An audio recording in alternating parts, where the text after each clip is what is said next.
Now, hopefully you can all see that.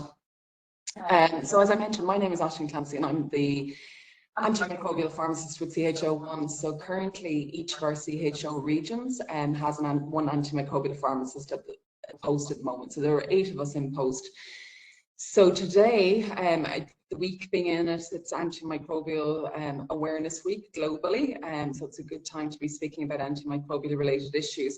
So today I just wanted to talk to you about a quality improvement initiative that the community-based antimicrobial pharmacists are leading on at the moment, and it's around the area of the use of the dipstick to assist in the diagnosis of UTI. So just in terms of giving you a short summary of what I'll be talking about today. So I just wanted to give you a general introduction what we know currently in terms of antibiotic consumption in the community. And then I'll move on to just discussing an overview of urinary tract infection and asymptomatic bacteriuria. And as I said, mainly today I just wanted to talk about the Skip the Dip project, which is this quality improvement initiative that's been rolled out currently into our older persons residential care facilities. And I'll also highlight to you some of the resources that are available for you to access around this area. Okay.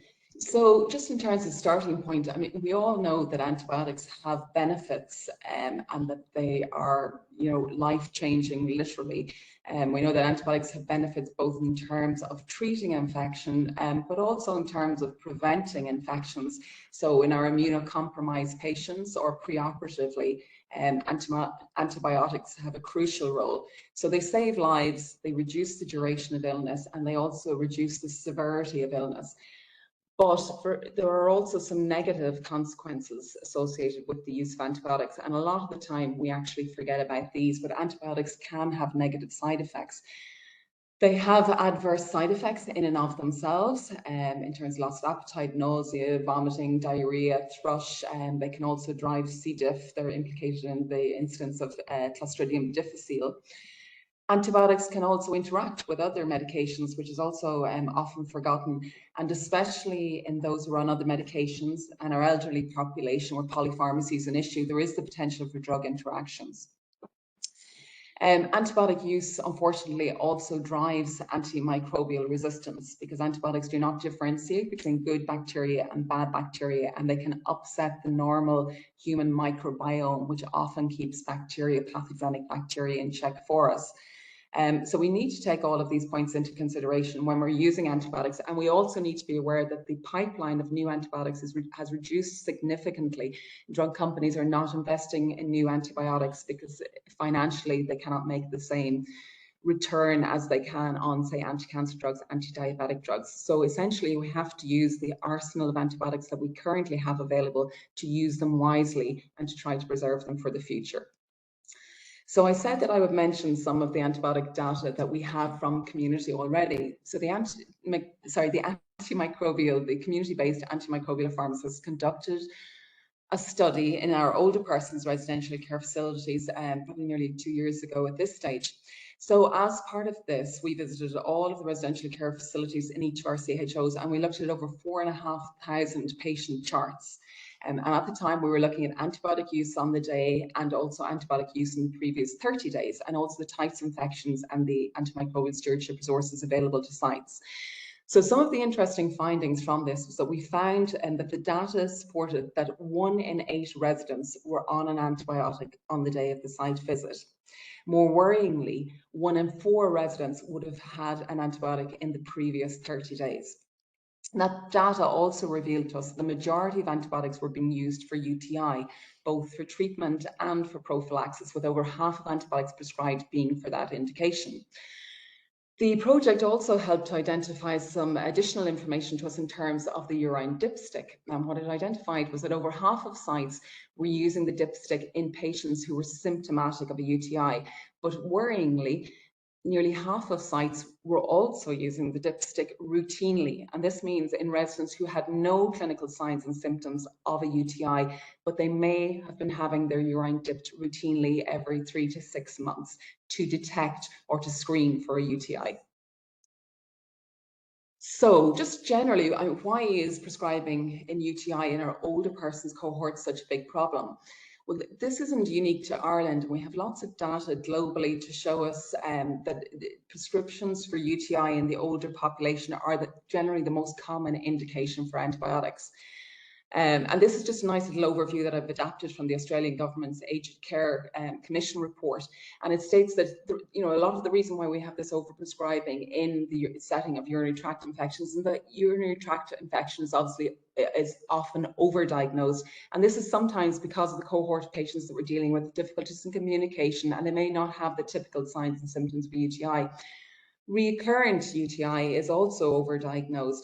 And as part of this, we know that prophylaxis, I think half of the prescribing for UTI was for prophylaxis, and we have some new guidance that was already alluded to in terms of having clear guidance around the duration of prophylaxis. The overuse of broad spectrum agents, so not using narrow spectrum antibiotics, which are often more appropriate, using prolonged courses of antibiotics. And again, we have evidence now to support shorter durations of treatment. For a female with an uncomplicated UTI, the duration recommended is now 3 days. It used to be 10 days, it came back 7 days, 5 days, but now the evidence supports actually moving towards 3 days for UTIs and 5 days for respiratory tract infections. And we know that antimicrobial resistance is growing, and this is obviously very topical and it's a concern for all. So just moving on to urinary tract infection and asymptomatic bacteriuria. So what is a urinary tract infection? So urinary tract infection develops when bacteria, which are uropathogenic, begin to multiply within the urinary system, causing tissue damage and prompting a UTI. Infection can occur in any part of the urinary system. It can be in the lower urinary system, our bladders, which would be called simple uncomplicated, or cystitis would be the term ascribed to this, or it can move up the ureters to the kidneys, causing an upper UTI or pyelonephritis. UTIs are generally caused by bacteria that have lived in the bowels. So E. coli is the most common cause of UTI. A catheter-associated UTI is a UTI that occurs in somebody that has a catheter in place. Urinary catheters obviously make it very easy for bacteria to enter the urinary system and to cause infection. And also for females, because we have shorter urethras, this is the reason why females are more prone to UTIs than males. And as I said, UTIs are the most common and preventable cause of infections.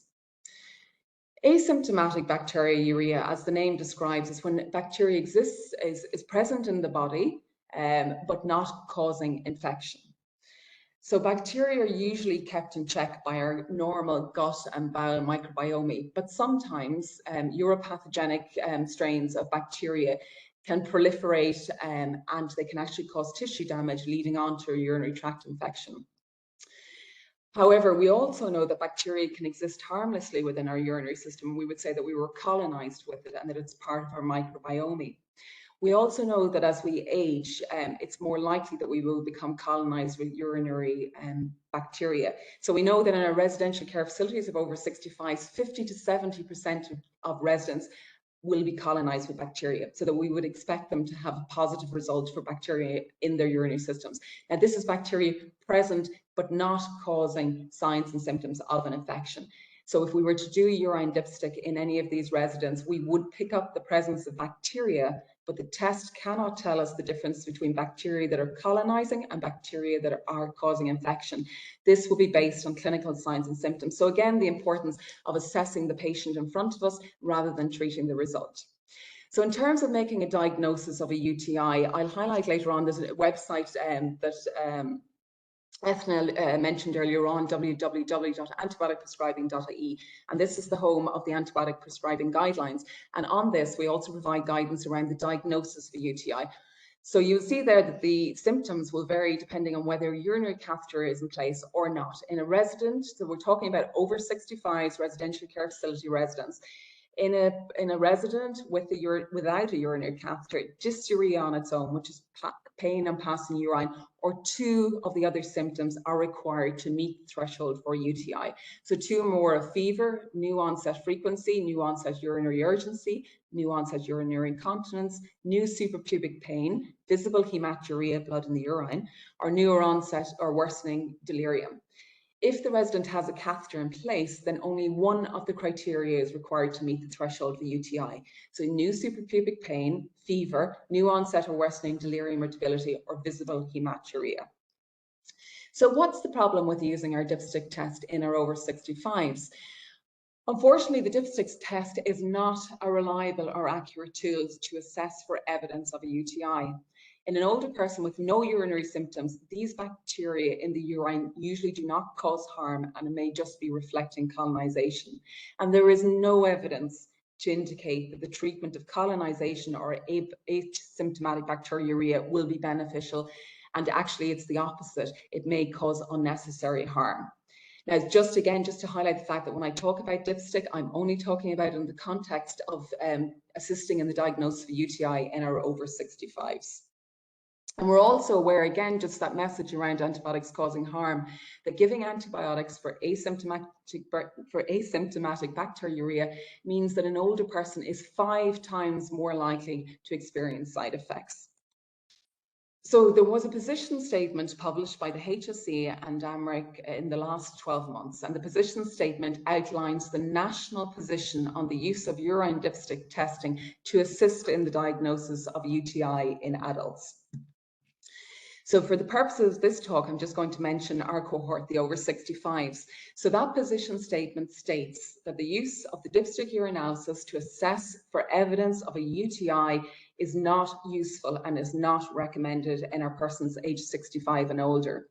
In addition, the use of the dipstick urinalysis to assess for evidence of a UTI in those with an indwelling catheter is not recommended. And this is because we know that once a person has a catheter in place for 30 days, there's a 100% likelihood that they will be colonized with bacteria. In addition, the dipstick test should not be used to assess for response to treatment. Dipstick urinalysis has no role in assessing for the response to antibiotic treatment of a UTI. The use of the dipstick to assess for evidence of a UTI is not useful and should be avoided in persons of all ages.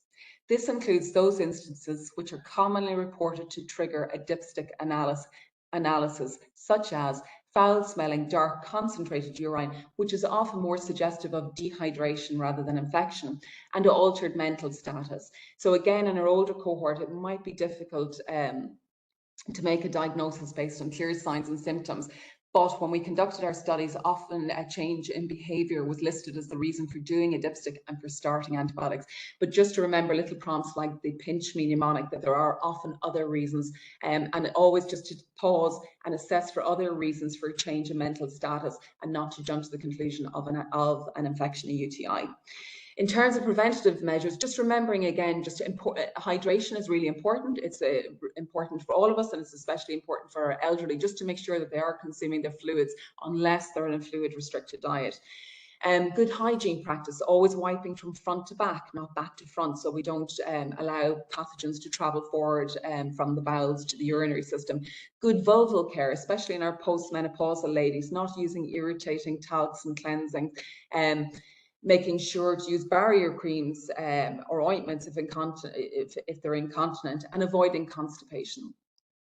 Just to highlight as well that we have developed an assessment tool which can be used by staff in residential care facilities, and it's a stepwise approach to help to move towards assessing the likelihood of a UTI. And this tool was developed for our residential care facilities for our over 65s and is available on the website www.antibioticprescribing.ie.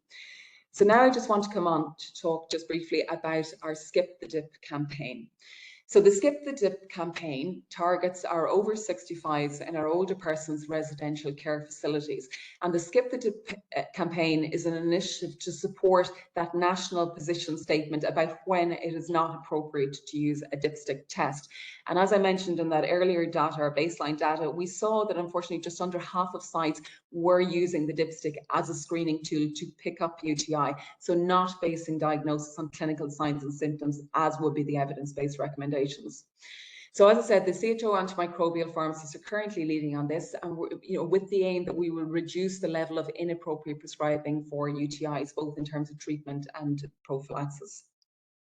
The urine dipstick test is not a useful marker to assess for evidence of UTI in our older persons, and it does not distinguish between asymptomatic bacteriuria and a UTI. The dipstick test will only tell us the bacteria are present, but it cannot tell us whether they are causing an infection or simply colonizing. That diagnosis should be based on clinical signs and symptoms. Asymptomatic bacteriuria, as I mentioned, can lead to a positive dipstick and inappropriate antibiotic use. This does not benefit the resident and actually may cause harm. So again, just reiterating that message that the diagnosis of a UTI in our over 65s cohort should be based on clinical signs and symptoms.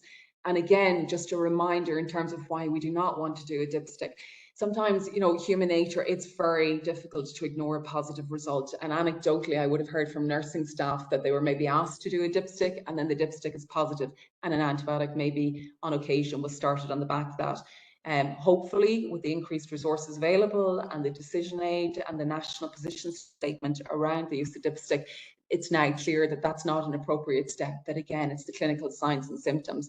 There's also a worry that maybe too quickly we jump to a diagnosis of UTI because of maybe the confusion or the dark urine, or, you know, maybe some signs and symptoms that aren't clinical signs and symptoms of a UTI. So again, it's using that decision aid and always pausing to assess whether antibiotics are the most appropriate choice.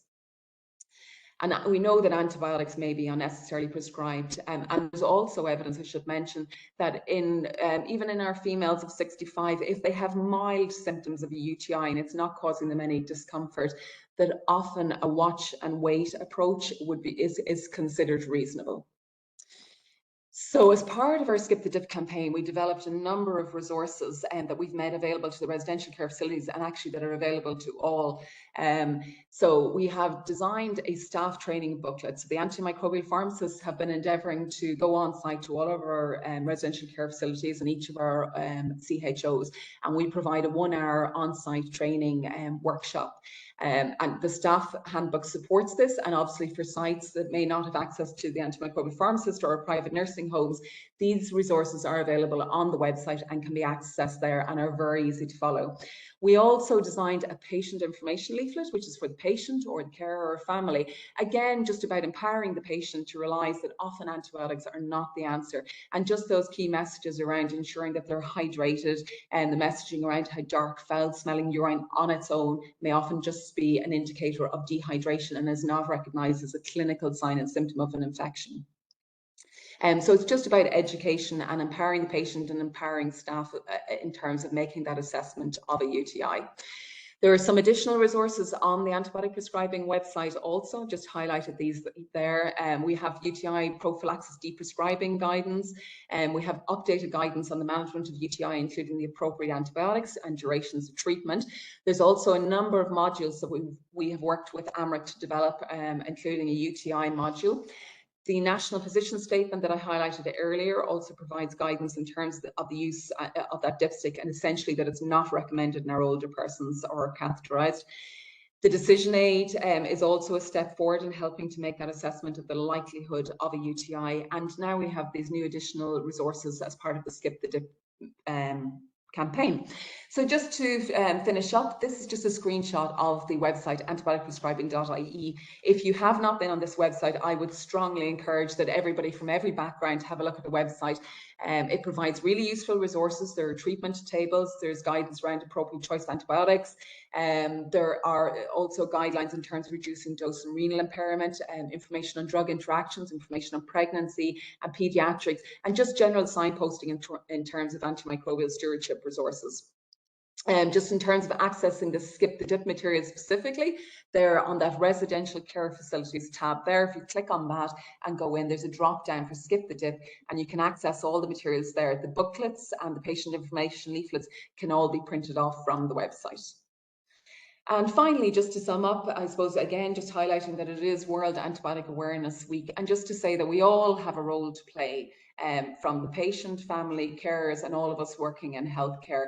And it's really, really important. There's it's a global emergency essentially at the moment in terms of the development of antimicrobial resistance, and we all need to work together to preserve our antibiotics for the future. Thank you very much, and I'll pass back to Colin.